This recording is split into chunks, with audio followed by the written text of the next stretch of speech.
तो पिछली क्लास में हम लोगों ने HTML किया था और आप लोग उसको प्रैक्टिस करना। आज से हम लोग शुरू करेंगे CSS।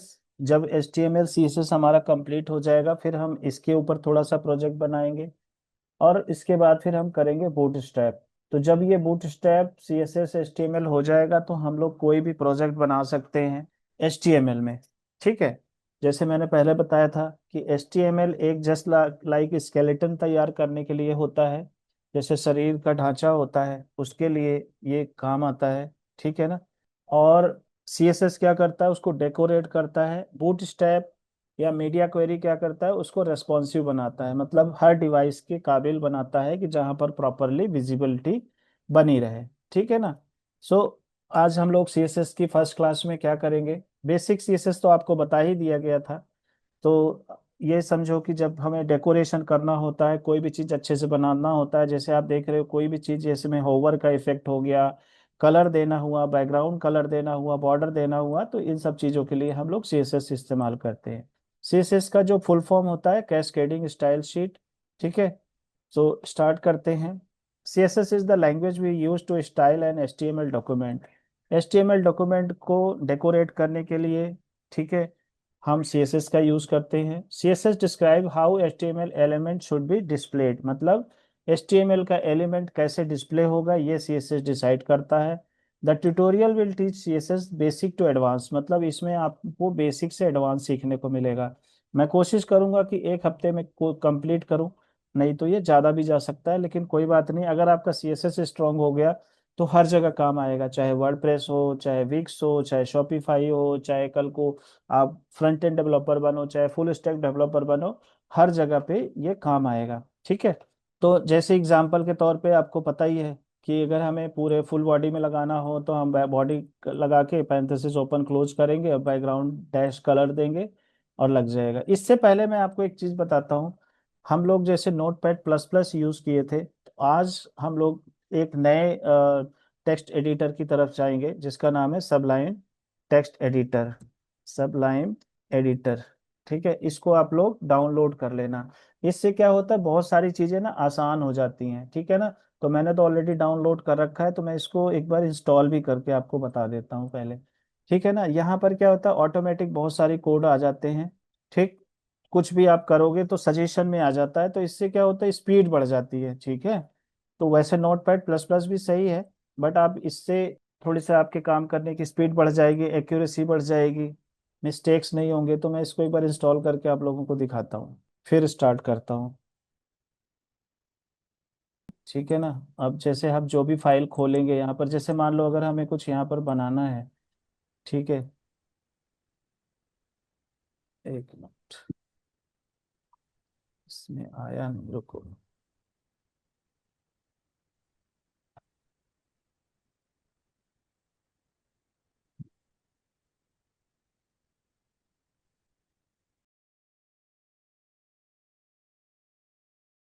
ठीक है, जैसे देखो यहाँ पर ये ना कोई एरर वगैरह होगा तो ये ऑटोमेटिक आपको बता देगा। ये देखो जैसे आया ना सजेशन, देख रहे हो आप।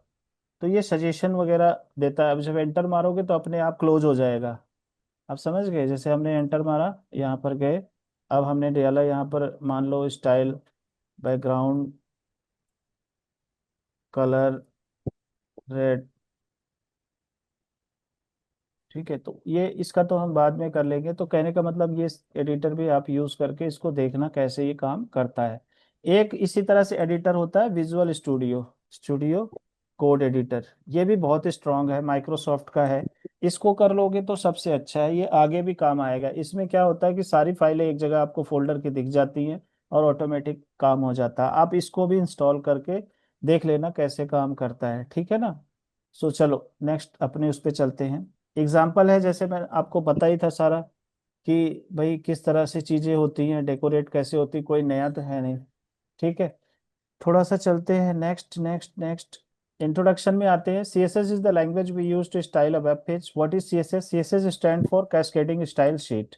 CSS describe how HTML elements are to be displayed on screen, paper और other media। कैसे हम CSS को कैसे हम HTML एलिमेंट को डिस्प्ले करेंगे, ये CSS का काम होता है। ठीक है, CSS save a lot of work, it can control the layout of multiple web pages all at once. मतलब वही है कि जब आप एक्सटर्नल CSS यूज करते हैं तो आप एक जगह से बहुत सारे पेजेस को कंट्रोल कर पाते हैं। ठीक है। External style sheet are stored in CSS files. ठीक है। जो एक सारी CSS होती हैं वो एक जगह पे स्टोर होती हैं, और उनको आप लिंक करके पेज के साथ मल्टीपल टाइम यूज कर सकते हैं। अब डेमो के तौर पे देखो, जैसे एक ये लेआउट है, एक दूसरा स्टाइल शीट है, ये तीसरा स्टाइल शीट है, ये चौथा स्टाइल शीट है, और बिना स्टाइल शीट के अगर आप CSS नहीं यूज करते तो वेबसाइट ऐसे दिखती है। लेकिन आप देखो इस तरह से, आप ये सारा काम CSS का है। जब आपको CSS की नॉलेज होगी तो ये सारी चीजें आप हैंडल कर सकते हैं। फिर आता है why use CSS। CSS is use to define style for web pages including the design, layout, variations in display for different devices और स्क्रीन। मतलब CSS का जो यूज होता है वो अलग अलग वेब पेज को अलग अलग तरीके से दिखाने के लिए होता है। चाहे डिजाइन हो, चाहे लेआउट हो। लेआउट का मतलब है जैसे साइड बार इधर आया तो इधर आ गया, हेडर है, फुटर है। ठीक है, पूरा बॉडी का जो पूरा स्ट्रक्चर होता है जहाँ पर कंटेंट एरिया होता है उसको दिखाने का हो गया। ठीक है। जो भी वेरिएशंस होते हैं ये सारी चीजें, या हम एक ही चीज को अलग अलग डिवाइस में दिखाने के लिए यूज करते हैं। सो इसलिए हमें CSS यूज करना होता है। ठीक है।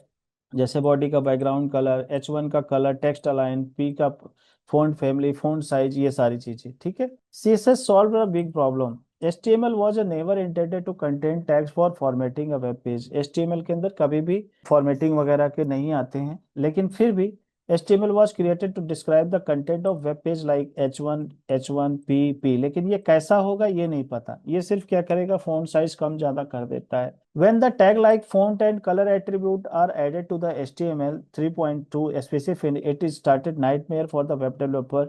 जब HTML 3.2 आया ना तो वहां पे फोन टैग आ गया, ठीक है ना, इस तरह की चीजें आई, फिर वेब डेवलपर के लिए प्रॉब्लम हुई। तो इस केस में फिर जो यूज हुआ, स्टार्ट हुआ CSS। तो CSS को अलग से कैटेगरी बना दिया गया ताकि वो HTML के साथ मिक्स ना हो।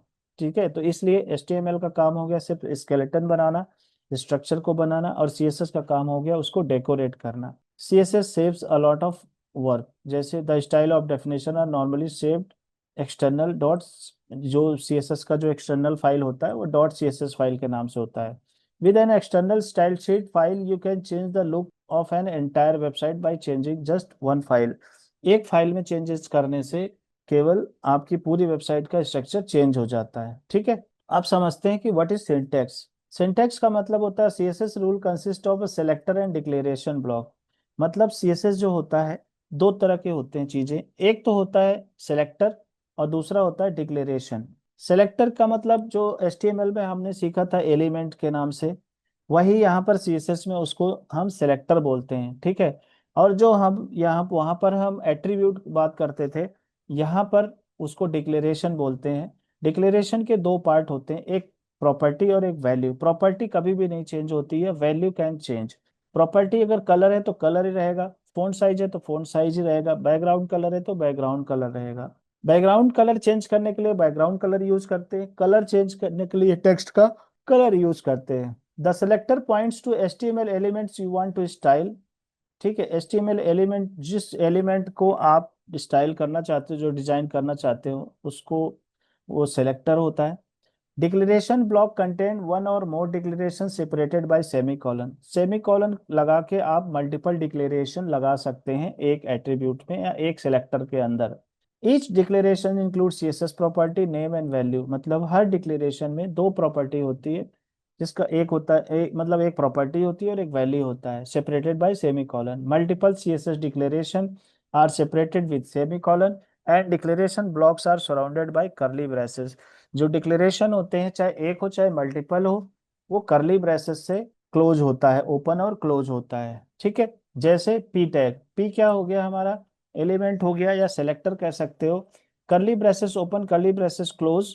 ठीक है। ये हमारे डिक्लेरेशन है जिसमें कलर प्रॉपर्टी है और ये वैल्यू है। Value can be anything. Text align property है और ये सेंटर, ये क्या है, वैल्यू है। P सेलेक्टर वही चीज है जो मैंने भी आपको समझाया।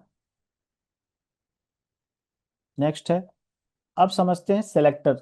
अभी हमने सिंटेक्स समझा, अब हम समझते हैं selector. A CSS selector select the HTML elements you want to style. CSS selector क्या करता है, एचटीएमएल एलिमेंट को सेलेक्ट करता है और फिर उसी हिसाब से उसको डिजाइन करता है, उसको चेंज करता है। CSS selector are used to find और select the HTML elements you want to style. We can divide CSS element into 5 categories.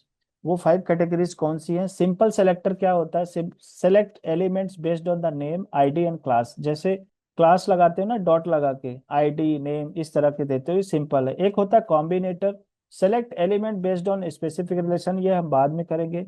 एक होता है pseudo class selector, pseudo class elements based on certain states, ये भी थोड़ा high level का है, जब आएगा तो हम समझेंगे। स्यूडो एलिमेंट सिलेक्टर्स, एक होता है एक स्यूडो क्लास एक स्यूडो एलिमेंट्स।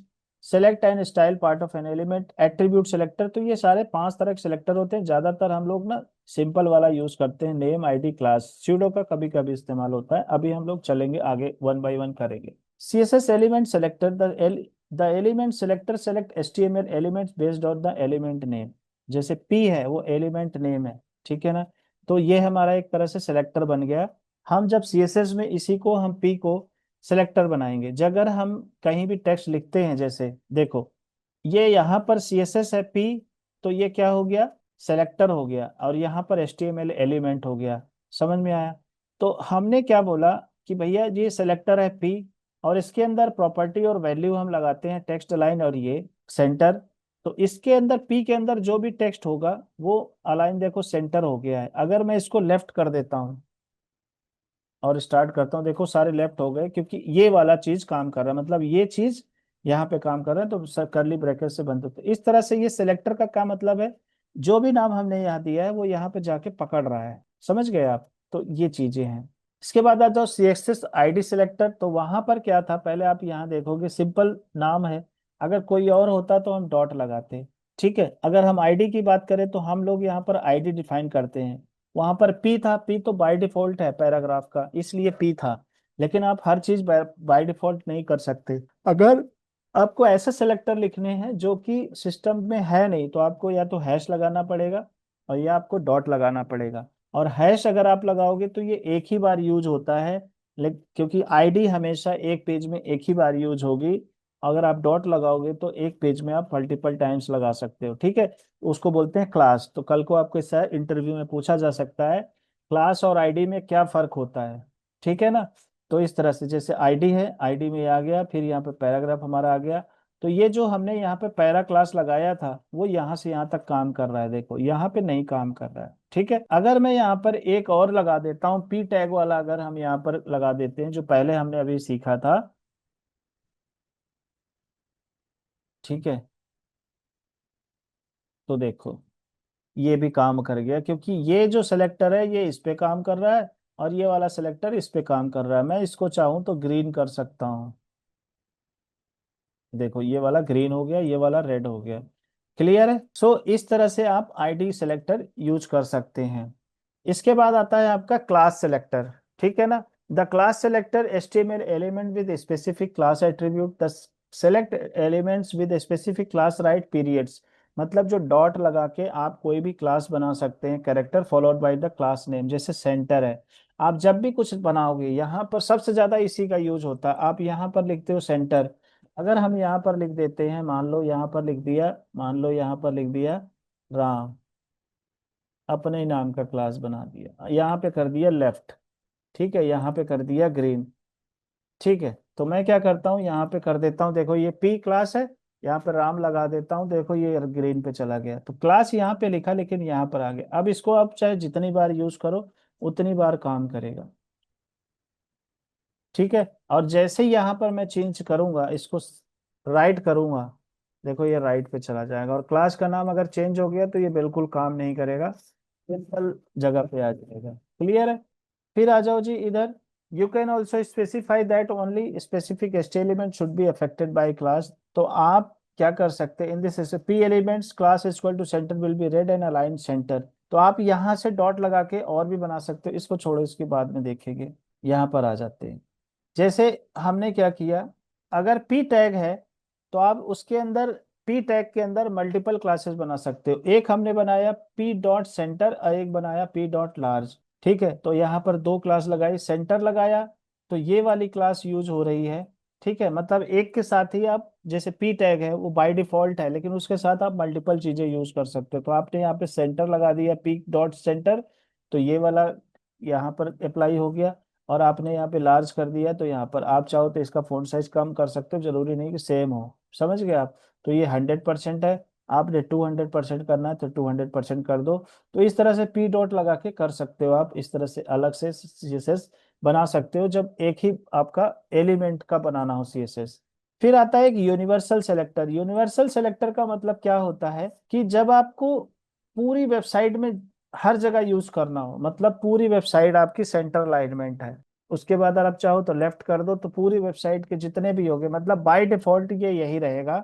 जैसे बॉडी टैग में हम जो लोग लगाते थे वही एक तरह से यूनिवर्सल है, तो हम क्या करेंगे, एस्ट्रिक लगा के, स्टार लगा के, curly braces open curly braces close कर देंगे, और टेक्स्ट लाइन जो भी करेंगे वो वहां पे काम आ गया। उसके बाद अगर हम कोई अलग से क्लास बनाते हैं तो फिर वो क्लास भी काम करेगा, ऐसा नहीं कि यही भी काम करे, यही सिर्फ काम करेगा। अगर मैं यहाँ पे डॉट करके यहाँ पे आर ए डाल दिया, और इसका कर दिया हमने सेंटर, और इसको कर दिया रेड। अगर मैं यहाँ पर दूसरी क्लास लगाता हूँ, जैसे क्लास इक्वल टू, यहाँ पर लगाता हूँ मैं आर ए, तो देखो ये हमारी ये वाली क्लास काम कर रही है। अगर ये वाली क्लास नहीं होती तो बाय डिफॉल्ट ये यूनिवर्सल वाली आ जाती। ठीक है, अगर मैं ये वाली लगाता तो बाय डिफॉल्ट यूनिवर्सल वाली आ जाती। तो ये काम होता है यूनिवर्सल का, कि एक तरह से बाय डिफॉल्ट पहले अगर कहीं कुछ भी ना काम करे तो एक यूनिवर्सल की क्लास आप बना सकते हो। टेक्स्ट अलाइन क्या होना चाहिए, फॉन्ट साइज क्या होना चाहिए, जैसे प्राइमरी वगैरह देते हैं ना उस तरह से। फिर इसके बाद आता है the grouping, CSS grouping selector. ये ध्यान रखना, ये बहुत काम आने वाली चीज है। ग्रुपिंग का क्या मतलब होता है, the grouping selector select all elements with the same style definition. मतलब आप एक जगह पे जैसे H1 है, H2 है, P3 है, ये सब पी टैग है, इन सब का आप इकट्ठा बना सकते हो। तो यहाँ पर क्या हुआ, आपने अलग अलग बनाया, ठीक है। लेकिन जब आप देखते हो कि चाहे H1 हो, चाहे H2 हो, चाहे पी टैग हो, सबका अगर एक ही टेक्स्ट अलाइन है, एक ही रेड है, तो कॉमा लगा लगा के आप सारे एलिमेंट को एक साथ आप सेलेक्टर बना के उनको कर सकते हो। इसको बोलते हैं ग्रुपिंग क्लास। समझ गए आप? तो जितने भी H1 H2 हैं सब जगह एक साथ लग जाएगा। अगर आप H2 का अलग करना चाहते हो तो हम इसको क्या करेंगे, कॉपी करेंगे, और यहाँ पर मैं चाहता हूँ कि नहीं भैया इसमें पी, ये जो है ना H2 अलग बिरादरी का है, तो आप इसको H2 में ले लो। ठीक है, ये देखो ये H2 में हो गया, इसको लेफ्ट में कर दिया तो H2 अलग चला गया, और H1 और पी टैग अलग हो गया। क्लियर है? सो ये हमारा हो गया ग्रुपिंग क्लास। ठीक, इसके बाद आ जाते हैं हम लोग, यहाँ पर देखो ऑल सीएसएस सिंपल सेलेक्टर में क्या आ गया, ID class.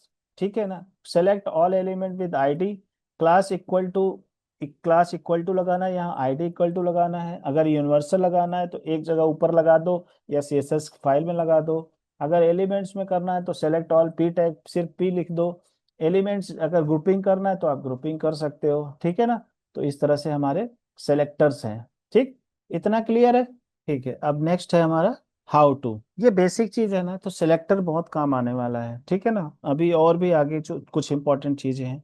How to add CSS, CSS को कैसे लगाएं। ठीक है ना, देखो मैं ना इसी एडिटर पे बता रहा हूँ क्योंकि समय बचे। अगर मैं अलग से एडिटर पे करके बताऊंगा तो बहुत समय लग जाएगा। सो मेरा एक गोल है कि आप लोगों को बेसिक चीज क्लियर हो, ताकि आपको वर्डप्रेस में वेबसाइट बनाने में प्रॉब्लम ना हो। How to add CSS when a browser reads a style sheet. ठीक है ना, style sheet it will format the HTML document according to the information in the style sheet. मतलब जब भी हम इसको यूज करेंगे तो जो भी हम स्टाइल शीट पे कमांड लिखेंगे उसके हिसाब से एचटीएमएल के एलिमेंट्स चेंज हो जाते हैं। तीन तरह के होते हैं जिससे हम यूज करते हैं। कैसे, जैसे मैंने आपको बताया था, एक होता है एक्सटर्नल जो अलग फाइल में होता है, एक होता है इंटरनल जो हेड टैग में स्टाइल टैग के अंदर आता है, एक होता है इनलाइन जब भी हम किसी भी एलिमेंट्स में यूज करते हैं, स्पैन लगा के या डिव में डायरेक्ट लगा के, उसको हम इनलाइन सीएसएस बोलते हैं। जब हमारे पास हमें सीएसएस एक ही लाइन में यूज करना होता है, वो सीएसएस कहीं और नहीं यूज करनी होती है, तो हम इनलाइन यूज करते हैं। जब हमें सीएसएस एक ही पेज में यूज करना होता है, मल्टीपल पेजेस में सेम सीएसएस नहीं यूज करना होता है, तो इंटरनल सीएसएस यूज करते हैं। जब हमें एक सीएसएस सैकड़ों पेजों में, 50 पेज 10 पेज की वेबसाइट होती है, हमें एक ही सीएसएस अलग अलग पेजेस में यूज करना होता है, तो हम एक्सटर्नल सीएसएस का इस्तेमाल करते हैं। और डीप में चलते हैं, समझते हैं। External CSS, with an external CSS you can change the look of an entire website by changing just one file. मतलब एक्सटर्नल सीएसएस के जरिए पूरी वेबसाइट का स्ट्रक्चर आप चेंज कर सकते हैं, डिजाइन चेंज कर सकते हैं केवल एक फाइल के जरिए, ठीक है। Each HTML page must include a reference to the external style sheet file inside the link.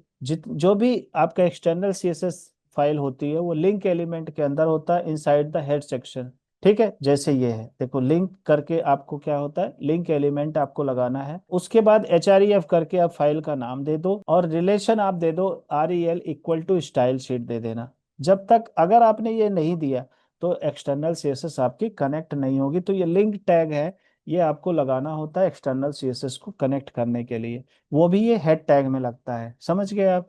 तो इस तरह से एक फाइल अलग से बनती है जिसका नाम है my style dot C S S या style dot C S S, लेकिन उसका फाइल का एक्सटेंशन होता है CSS के नाम से, ठीक है। ये हमने पीछे किया भी था। An external style sheet can be written in any text editor and must be saved with dot CSS extension. मतलब किसी भी एडिटर में हम इसको काम कर सकते हैं, यूज में ले आ सकते हैं, लेकिन इसका जो फाइल का एक्सटेंशन होता है वो डॉट CSS होता है। The external dot CSS file should not contain any HTML tags. इस CSS फाइल में कोई भी HTML के टैग नहीं होने चाहिए।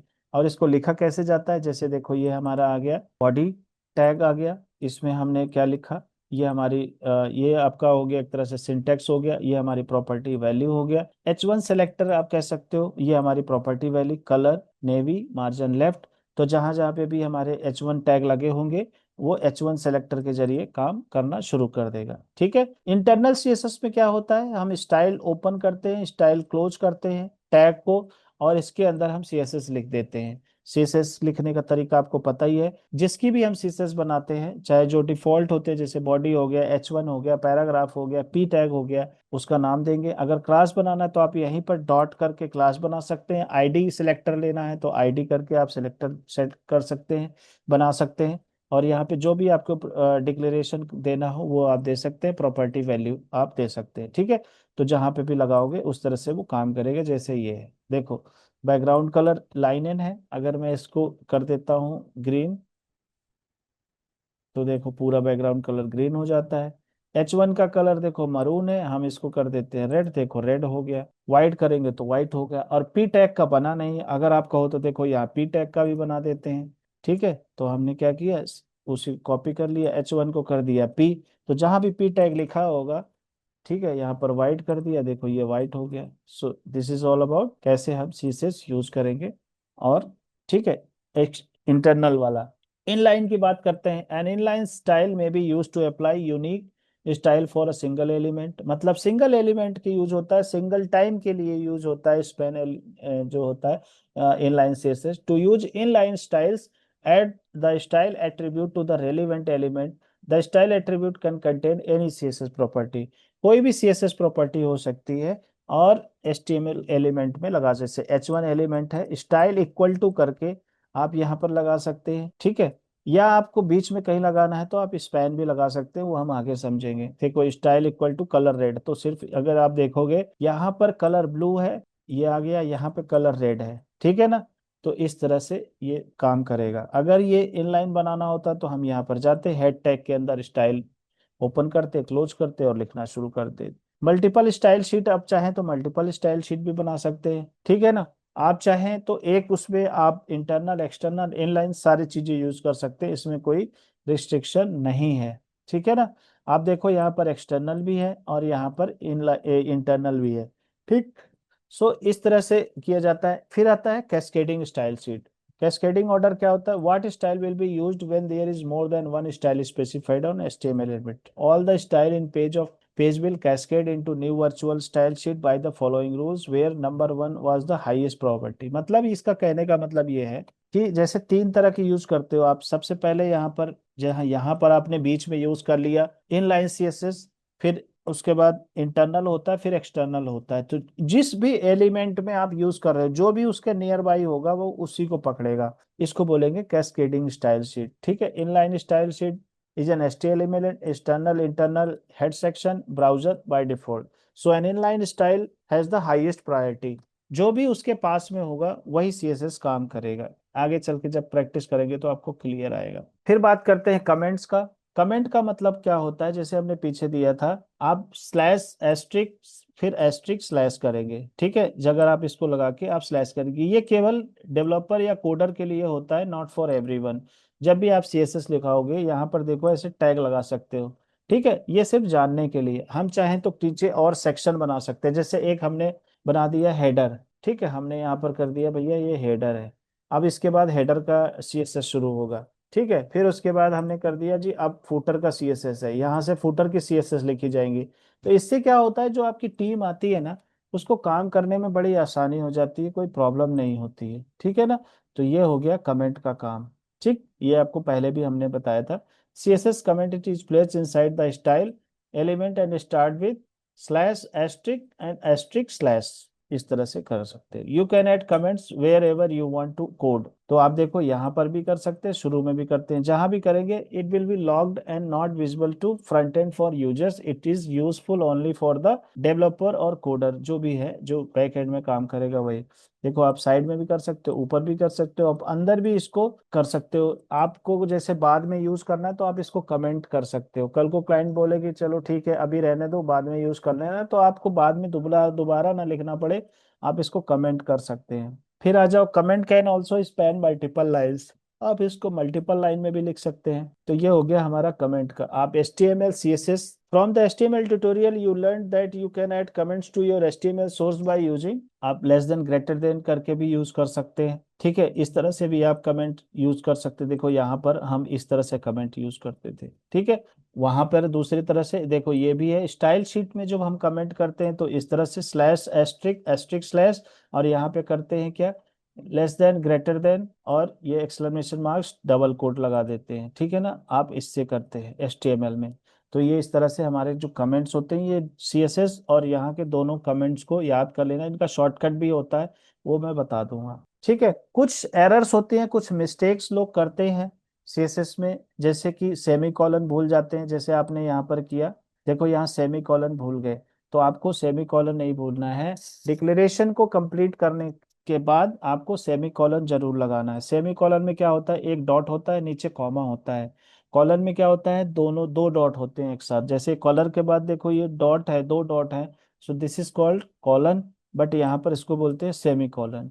इनवैलिड प्रॉपर्टी लिख देते हैं, जैसे इनवैलिड प्रॉपर्टी में क्या है, देखो यहाँ पे कलर की स्पेलिंग गलत है, तो इस तरह की मिस्टेक जब करोगे तो आपकी CSS काम नहीं करेगी। इनवैलिड वैल्यू लिख देते हैं, अब देखो यहाँ -100, -100 विड्थ क्या होती है यार, जब जीरो हो जाएगी तो वैसे ही जीरो हो जाएगी, जीरो से भी कम क्या विड्थ होगी, ठीक है ना, तो ये प्रॉपर्टी इनवैलिड है। अनक्लोज ब्रेसेस, आपने यहाँ देखो करली ब्रेसेस ओपन किया लेकिन क्लोज नहीं किया, अगर ओपन है तो क्लोज जरूर करना है। एक्स्ट्रा कॉलन लगा देते हैं, एक कॉलन लगाए दूसरा कॉलन नहीं, तो आप इस तरह से फिर ये काम नहीं करेगा। तो इस तरह से चीजें आपको अवॉइड करना है। Use a colour code editor with syntax highlighting, मतलब ये कह रहा है, जैसे हमने अभी सबलाइम की बात करी, नोटपैड प्लस प्लस की बात करी, विजुअल स्टूडियो की बात करी, जब इस तरह की चीजें हम यूज करते हैं ना, तो ये सारे एरर्स हमें पता लग जाते हैं। केवल plain note HTML notepad में नहीं काम करता ये। Validate your CSS with CSS linter और वैलिडेटर, CSS वैलिडेटर के टूल्स आते हैं जो आपको बताते हैं, जैसे आप देखते हो ना गाड़ी का इंजन खराब हो जाता है तो उसको स्कैन किया जाता है, MRI CT स्कैन आपका होता है तो पता लग जाता है डेप्थ तक कि कहाँ पर क्या प्रॉब्लम है, उसी तरह से आपको CSS में भी आप पता कर लेते हो। Write CSS in small selection and test frequently, मतलब थोड़ा सा काम करो फिर चेक करो, थोड़ा सा काम करो चेक करो, इससे क्या होता है कि एरर नहीं आते हैं, ठीक है ना। So that's all for the day.